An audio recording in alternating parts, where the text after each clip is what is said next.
Hello मेरे प्यारे दोस्तों। आज मैं आपके सामने एक बार हिंदी के एक बहुत ही प्रसिद्ध लेखक शरत चंद्र चट्टोपाध्याय की एक कहानी लेकर उपस्थित हुई हूँ। शरत चंद्र जी हिंदी के बहुत ही प्रसिद्ध लेखक हैं और उनके द्वारा लिखी हुई कहानियाँ बहुत बहुत ही फेमस हैं। आपको मैं उनके द्वारा लिखी हुई एक छोटी सी कहानी सुनाती हूँ जिसका नाम है अनुपमा का प्रेम। विरह। 11 वर्ष की आयु से ही अनुपमा उपन्यास पढ़ पढ़कर मस्तिष्क को एकदम बिगाड़ बैठी थी। वह समझती थी मनुष्य के हृदय में जितना प्रेम, जितनी माधुरी, जितनी शोभा, जितना सौंदर्य, जितनी तृष्णा है, सब छानबीन कर साफ कर उसने अपने मस्तिष्क के भीतर जमा कर रखी है। मनुष्य स्वभाव, मनुष्य चरित्र उसका नक दर्पण हो गया है। संसार में उनके सीखने योग्य वस्तु और कोई नहीं है। सब कुछ वह जान चुकी हैं, सब कुछ वह सीख चुकी हैं। सतीत्व की ज्योति को जिस प्रकार वे देख सकती हैं, प्रणय की महिमा को वे जिस प्रकार समझ सकती हैं, संसार में कोई और भी उन जैसा समझदार है? अनुपमा इस बात पर किसी भी तरह विश्वास नहीं कर पाती। अनु ने सोचा वह एक माधवी लता है जिसमें मंजरियां आ रही हैं। इस अवस्था में किसी शाखा की सहायता लिए बिना तो मंजरियां किसी भी प्रकार प्रफुल्लित होकर विकसित हो ही नहीं सकती। इसलिए ढूंढ खोज कर एक नवीन व्यक्ति को सहयोगी की तरह उन्होंने मनोनीत कर डाला एवं 2-4 दिन में ही उसे मन, प्राण, जीवन, यौवन सब कुछ दे डाला। मन ही मन देने अथवा लेने का सबको समान अधिकार है, परंतु ग्रहण करने के पूर्व सहयोगी की भी आवश्यकता होती है। यहीं आकर माधवीलता कुछ विपत्ति में पड़ गई। नवीन निरोध कांत को वह किस प्रकार जताए कि वह उसकी माधवीलता है, विकसित होने के लिए खड़ी हुई है। उसे आश्रय न देने पर इसी समय मंजरियों के पुष्पों के साथ वह पृथ्वी पर लौटती लौटती प्राण त्याग देंगी। परंतु सहयोगी इसे नहीं जान सका। ना जानने पर भी अनुपमा का प्रेम उत्तरोत्तर वृद्धि पाने लगा। अमृत में विष, सुख में दुख, प्रणय में विच्छेद चिर प्रसिद्ध हैं। 2-4 दिनों में ही अनुपमा विरह व्यथा से जर्जर शरीर होकर मन ही मन बोली, स्वामी तुम मुझे ग्रहण करो या ना करो, बदले में प्यार दो या ना दो, मैं तुम्हारी चिर दासी हूँ। प्राण चले जाएं यह स्वीकार है, परंतु तुम्हें किसी भी प्रकार नहीं छोड़ूंगी। इस जन्म में ना पा सकूं तो अगले जन्म में अवश्य पाऊंगी। तब देखोगे सती साध्वी की क्षुद्र भुजाओं में कितना बल है। अनुपमा बड़े आदमी की लड़की है। घर में संलग्न बगीचा भी है, मनोरम सरोवर भी है।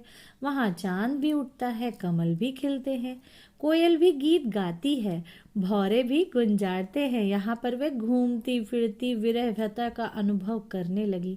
सिर के बाल खोलकर अलंकार उतार फेंके, शरीर में धूल मल कर प्रेम योगिनी बन कभी सरोवर के जल में अपना मुंह देखने लगी, कभी आंखों में पानी बहाती हुई गुलाब के फूल को चूमने लगी, कभी आंचल बिछाकर वृक्ष के नीचे सोती हुई हाय की हुताशन और दीर्घ श्वास छोड़ने लगी। भोजन में रुचि नहीं रही, शयन की इच्छा नहीं रही, साज सज्जा से बड़ा वैराग्य हो गया। कहानी किस्सों की भांति विरक्त हो आई। अनुपमा दिन प्रतिदिन सूखने लगी। देख सुनकर अनु की माता को मन ही मन चिंता होने लगी। एक ही तो लड़की है, उसे भी ये क्या हो गया? पूछने पर वो जो कुछ कहती उसे कोई भी समझ नहीं पाता। ओठों की बात होठों में रह जाती। अनु की माता फिर एक दिन जगबंधु बाबू से बोली, अजी एक बार क्या ध्यान से नहीं देखोगे? तुम्हारी एक ही लड़की है, वह जैसे बिना इलाज के मरी जा रही है। जगबंधु बाबू चकित होकर बोले, क्या हुआ उसे? सो कुछ नहीं जानती, डॉक्टर आया था, देख सुनकर बोला बीमारी बीमारी तो कुछ है नहीं। तब ऐसी क्यों हुई जा रही है? जगबंधु विरक्त होते हुए बोले, फिर हम किस तरह जाने? तुम मेरी लड़की मर जाए ये तो बड़ी कठिन बात है। ज्वर नहीं, खांसी नहीं, बिना बात के ही यदि मर जाए तो मैं किस तरह बचाए रहूंगा? गृहिणी सूखे मुंह से बड़ी बहू के पास लौटकर बोली, बहू मेरी अनु इस तरह क्यों घूमती रहती है? किस तरह जानू माँ? तुमसे क्या कुछ कभी नहीं कहती? कुछ नहीं, गृहिणी प्रायः रो पड़ी। तब क्या होगा? बिना खाए बिना सोए इस तरह सारे दिन बगीचे में कितने दिन तक घूमती फिरती रहेंगी और कितने दिन तक बचेंगी? तुम लोग उसे किसी भी तरह समझाओ, नहीं तो मैं बगीचे के तालाब में किसी दिन डूब मरूंगी। बड़ी बहू कुछ देर सोचकर चिंतित होते हुए बोली, देख सुनकर कहीं विवाह कर दो, गृहस्थी का बोझ पड़ने पे अपने आप सब ठीक हो जाएगा। ठीक बात है, तो आज ही ये बात मैं पति को बताऊंगी। पति ये बात सुनकर थोड़ा हंसते हुए बोले, काल ही काल है, कर दो, ब्याह करके ही देखो, यदि ठीक हो जाए। दूसरे दिन घटक आया। अनुपमा बड़े आदमियों की लड़की है, उस पर सुंदरी भी है, वर के लिए चिंता नहीं करनी पड़ी। एक सप्ताह के भीतर ही घटक महाराज ने वर निश्चित करके जगबंधु बाबू को समाचार दिया। पति ने यह बात पत्नी को बताई, पत्नी ने बड़ी बहू को बताई, क्रमशः अनुपमा ने भी सुनी। एक दिन बाद एक दिन दोपहर के समय सब मिलकर अनुपमा के विवाह की बातें कर रहे थे। इसी समय खुले बाल, अस्त व्यस्त वस्त्र किए हुए, एक सूखे गुलाब के फूल को हाथ में लिए चित्र की भांति आके खड़ी हो गईं। अनु की माता कन्या को देखकर तनिक हंसती हुई बोली, ब्याह हो जाने पर यह सब कहीं अन्यत्र चला जाएगा, एक लड़का लड़की होने पर तो कोई बात ही नहीं। अनुपमा चित्र लिखित की भांति सब बातें सुनने लगी। बहू ने फिर कहा, माँ, ननद रानी के विवाह का दिन कब निश्चित हुआ है? दिन अभी कोई निश्चित नहीं हुआ। नंदोई जी क्या पढ़ रहे हैं? इस बार बीए की परीक्षा देंगे।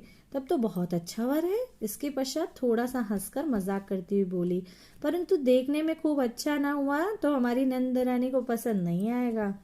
क्यों पसंद नहीं आएगा? मेरा जमाई तो देखने में खूब अच्छा है।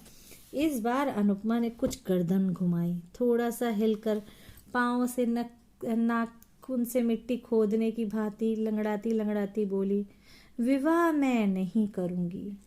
माँ ने अच्छी तरह ना सुन पाने के कारण पूछा, क्या है बेटी? बड़ी बहू ने अनुपमा की बात सुन ली थी, खूब जोर से हंसते हुए बोली, ननद जी कहती हैं वे कभी विवाह नहीं करेंगी। विवाह नहीं करेगी? नहीं ना करे। अनुपमा की माता मुंह बनाकर कुछ हंसती हुई चली गई। गृहिणी के चले जाने पर बड़ी बहू बोली, तुम विवाह नहीं करोगी? अनुपमा पूर्ववत गंभीर मुख किए बोली, किसी प्रकार भी नहीं। क्यों? चाहे जिसे हाथ पकड़ा देने का नाम विवाह नहीं है। मन का मिलन न होने पर विवाह करना भूल है। बड़ी बहू चकित होकर अनुपमा के मुंह की ओर देखते हुए बोली, हाथ पकड़ा देना क्या बात होती है? पकड़ा नहीं देंगे तो क्या लड़कियां स्वयं ही देख सुनकर पसंद करने के बाद विवाह करेंगी? अवश्य। तब तो तुम्हारे मत के अनुसार मेरा विवाह भी एक तरह की भूल हो गया। विवाह के पहले तो तुम्हारे भाई का नाम तक मैंने नहीं सुना था। सभी क्या तुम्हारी ही बातें हैं? बहू एक बार फिर हंसकर बोली, तब क्या तुम्हारे मन का कोई आदमी मिल गया है? अनुपमा बड़ी बहू के हास्य विद्रूप से चिढ़कर अपने मुंह को पहले की अपेक्षा चौगुना गंभीर करते हुए बोली, भाभी मजाक क्यों कर रही हो? ये क्या मजाक का समय है? क्यों, क्या हो गया है? क्यों, क्या हो गया है? लो सुनो। अनुपमा के मन को लगा उसके सामने ही उसके पति का वध किया जा रहा है। अचानक कतलू खां के किले में वध के मंच के सामने खड़े हुए विमला और वीरेंद्र सिंह का दृश्य उसके मन में जग उठा। अनुपमा ने सोचा, वे लोग जैसा कर सकते हैं वैसा क्या वह भी नहीं कर सकती? सती स्त्री संसार में किसका भय करती है? देखते देखते उसकी आंखें अनैसर्गिक प्रभा से धक धक करके जल उठी।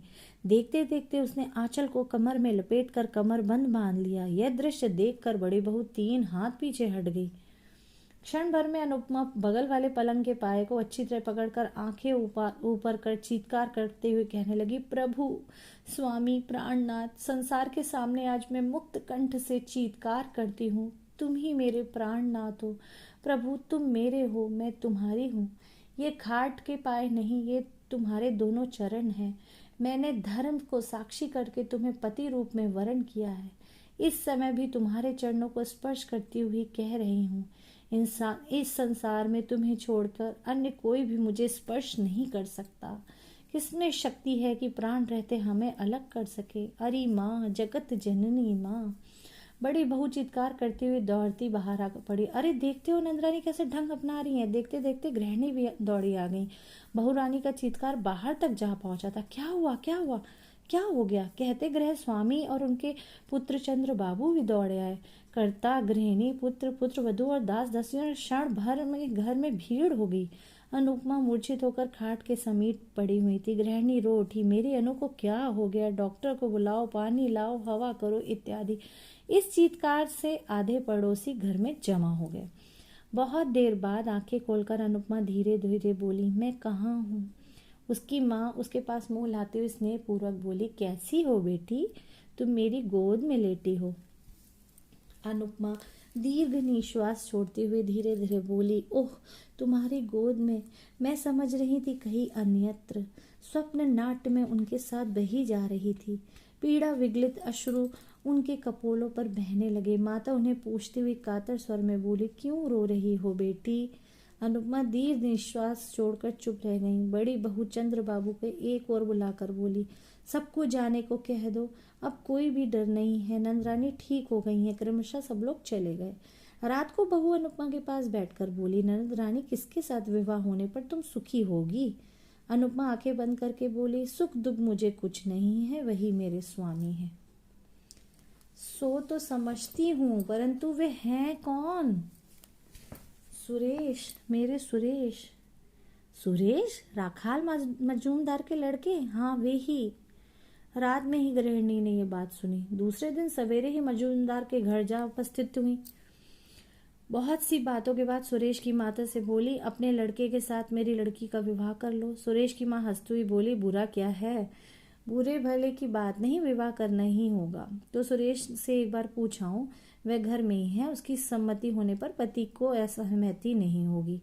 सुरेश घर में रहकर उस समय बीए की परीक्षा की तैयारी कर रहा था। एक क्षण उसके लिए एक वर्ष के समान था। उसकी माँ ने विवाह की बात कही, मगर उसके कान में भी नहीं पड़ी। गृहिणी ने फिर कहा, सुरो, तुझे विवाह करना होगा। सुरेश मुंह उठाकर बोला, वह तो होगा ही, परंतु अभी क्यों? पढ़ने के समय सब बातें अच्छी नहीं लगती। गृहिणी अप्रतिम होकर बोली, नहीं नहीं, पढ़ने के समय क्यों? परीक्षा समाप्त हो जाने पर विवाह होगा। कहाँ? इसी गांव में जगबंधु बाबू की लड़की के साथ। क्या? चंद्र की बहन के साथ, जिसे मैं बच्ची कहकर पुकारता हूँ। बच्ची कहकर क्यों पुकारेगा? उसका नाम अनुपमा है। सुरेश थोड़ा हंसकर बोला, हाँ अनुपमा। दुर्वे तो बड़ी कुत्सित है। कुत्सित कैसे हो जाएगी? वे देखने में तो अच्छी है। भले ही वो देखने में अच्छी। एक ही जगह ससुराल और पिता का घर होना मुझे अच्छा नहीं लगता। क्यों, उसमें और क्या दोष है? दोष की बात का कोई मतलब नहीं। तुम इस समय जाओ माँ, मैं थोड़ा पढ़ लूँ, इस समय कुछ नहीं होगा। सुरेश की माता लौट कर आकर बोली, सूरज तो एक ही गांव में किसी प्रकार भी विवाह नहीं करना चाहता। क्यों? सो तो नहीं जानती। अनु की माता मजूमदार की गृहिणी का हाथ पकड़कर कातर भाव से बोली, यह नहीं होगा बहन, ये विवाह तुम्हें करना ही पड़ेगा। लड़का तैयार नहीं है, मैं क्या करूं बताओ? ना होने पर भी मैं किसी तरह नहीं छोड़ूंगी। तो आज ठहरो, कल फिर एक बार समझा कर देखूंगी, यदि सहमत कर सकी तो। अनु की माता घर लौटकर जगबंधु बाबू से बोली, उनके सुरेश के साथ हमारी अनुपमा का जिस तरह विवाह हो सके वह करो। पर क्यों बताओ तो? राम गांव में तो एक तरह से सब निश्चित हो चुका है, उस संबंध को तोड़ दोगी क्या? कारण है। क्या कारण है? कारण कुछ नहीं, परंतु सुरेश जैसा रूप गुण संपन्न लड़का कहीं नहीं मिल सकता। फिर मेरी एक ही लड़की है, उसे दूर नहीं ब्याहूंगी। सुरेश के साथ विवाह होने पर जब चाहूंगी तब उसे देख सकूंगी। अच्छा, प्रयत्न करूंगा। प्रयत्न नहीं, निश्चित रूप से करना होगा। पति नत का हिलना डुलना देकर हंस पड़े, बोले, यही होगा जी। संध्या के समय पति मजदूरदार के घर से लौटकर आकर गृहिणी से बोले, वहां विवाह नहीं होगा। मैं क्या करूं बताओ? उनके तैयार न होने पर मैं जबरदस्ती तो उन लोगों के घर में लड़की नहीं फेंक आऊंगा। करेंगे क्यों नहीं? एक ही गांव में विवाह करने का उनका विचार नहीं है। गृहिणी अपने मस्तक पर हाथ मारती हुई बोली, मेरे ही भाग्य का दोष है। दूसरे दिन वे फिर सुरेश की माँ के पास जाकर बोली, दीदी विवाह कर लो। मेरी भी इच्छा है, परंतु लड़का किस तरह तैयार हो? मैं छिपाकर सुरेश को और भी 5,000 रुपए दूंगी। रुपयों का लोभ बड़ा प्रबल होता है। सुरेश की माँ ने यह बात सुरेश के पिता को जताई। पति ने सुरेश को बुलाकर कहा, सुरेश, तुम्हें यह विवाह करना ही होगा। क्यों? क्यों फिर क्यों? इस विवाह में तुम्हारी माँ का मत ही मेरा भी मत है। साथ ही साथ एक कारण भी हो गया है। सुरेश से नीचा किए बोला, ये पढ़ने लिखने का समय है, परीक्षा की हानि होगी। उसे मैं जानता हूँ बेटा, पढ़ाई लिखाई की हानि करने के लिए तुमसे नहीं कह रहा हूँ। परीक्षा समाप्त हो जाने पर विवाह करो, जो आज्ञा। अनुपमा की माता के आनंद की सीमा नहीं रही। फौरन ये बात उन्होंने पति से कही। मन में के आनंद के कारण दास दासी सभी को यह बात बताई। बड़ी बहू ने अनुपमा को बुलाकर कहा, ये लो, तुम्हारे मन चाहे वर को पकड़ लिया है। अनुपमा लज्जा पूर्वक थोड़ा हंसती हुई बोली, ये तो मैं जानती थी। किस प्रकार जाना? चिट्ठी पत्री चलती थी क्या? प्रेम अंतर्यामी है, हमारी चिट्ठी पत्री हृदय में चला करती है। धन्य हो तुम जैसी लड़की। अनुपमा के चले जाने पर बड़ी बहू ने धीरे धीरे मानो अपने आप से कहा, देख सुनकर शरीर जलने लगता है। मैं 3 बच्चों की माँ हूँ और ये आज मुझे प्रेम सिखाने आई हैं।